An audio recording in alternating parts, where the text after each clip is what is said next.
Welcome to day 137. We've got First Kings chapter 2, First Chronicles chapter 29, Psalms 95, and Second Thessalonians chapter 1. We're starting a new letter from Paul to the church in Thessalonica. So with First Kings, we finally get to the death of David. So his reign has finally come to an end, and Solomon is taking over. David gives him some instructions, and we'll see how that goes. Solomon starts his reign with killings. This is a really difficult section. I mean, it seems like almost every day we have difficult sections to read from the Hebrew Bible.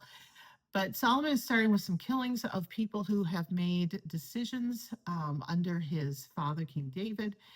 He even has a person killed who's holding on to the altar as a place of sanctuary. This is a really tough thing because when you are holding on to the altar and claiming sanctuary, your life is supposed to be spared, and Solomon chooses not to do that here. So is this a matter of clearing up messes? Is this a matter of securing the throne? Is this a matter of consequences for decisions that we make, that these people had to face the consequences for the decisions they made?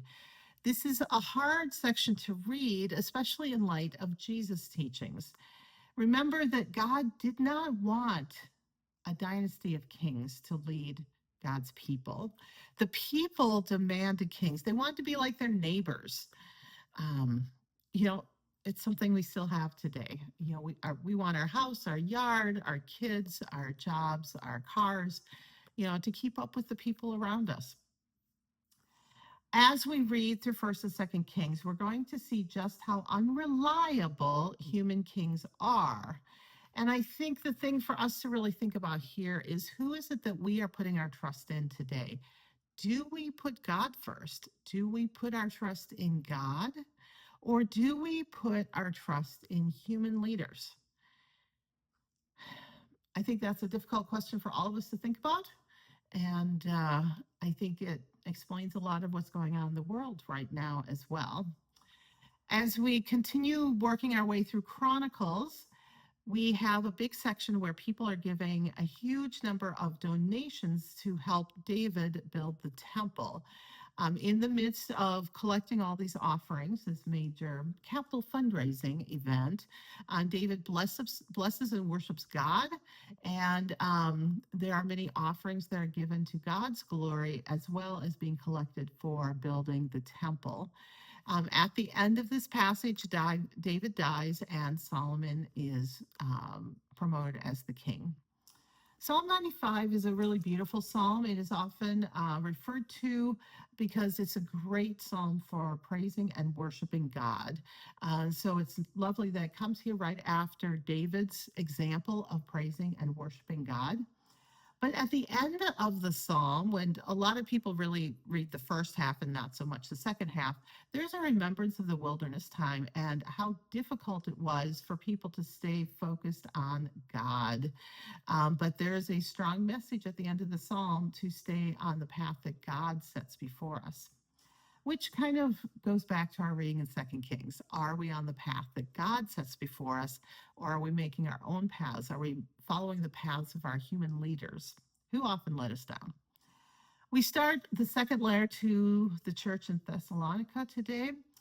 It starts, as is traditional with Paul, with a greeting in the name of God and a reminder that everything we have comes from God. So this second part of the greeting, I think, is a really wonderful verse for us to remember, to maybe write down and put by our bathroom sink to see in the morning and in the evening.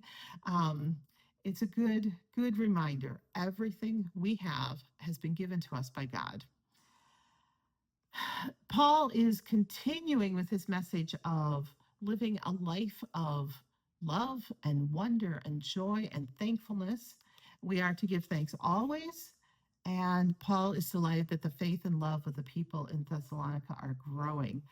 Paul goes on to remind us that Jesus promised to return and that there will be a judgment when Jesus returns. Now, it's interesting what judgment Paul is talking about here, because he says that there will be judgment for those who reject God's way, who don't listen to Jesus. Now, I think this is interesting because there are a number of Christian traditions who, over the centuries, have really emphasized how much we are sinners and how much we've screwed up and how broken we are. And all of that is true. And God sent Jesus to restore our broken relationship with God and with each other. But when you read through the Gospel of John, for example, John 3:16, for God so loved the world that he sent his only begotten Son to save all who believe. But it goes on in John 3:17 to say that Jesus came not to judge the world, but to save the world. The emphasis here is on saving everyone. The emphasis is on turning towards Jesus. It is not about being perfect in following Jesus. That would be legalistic. And Paul is definitely stepping away from the legalism of his earlier life when he was a Pharisee. But those who reject God's way, who don't turn towards Jesus, who don't listen to Jesus, who don't try to follow Jesus' way, are the ones that are going to be facing judgment. Paul finishes by saying that God gives grace to us freely. We can respond with faith and obedience, or we can choose to turn away. But our faith and obedience are going to lead to acts of faith that are filled with God's energy. So the judgment here is not necessarily of doom and gloom, although it does say that those who are judged and found lacking will be separated from God. But the point here is that all of us have the opportunity to turn towards God. There is no limit to God's grace. There's no limit to the number of people who can be part of the Jesus way, who can be with Jesus, who can be accepted into heaven.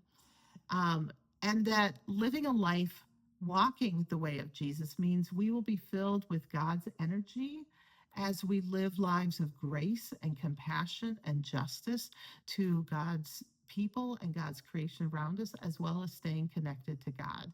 So Paul does show that there are consequences to the choices we make, but Paul also shows that there is lots of room and space for every one of us to turn towards God and get all the good gifts.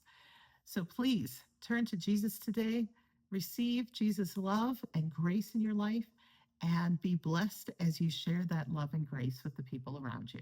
We'll see you next time.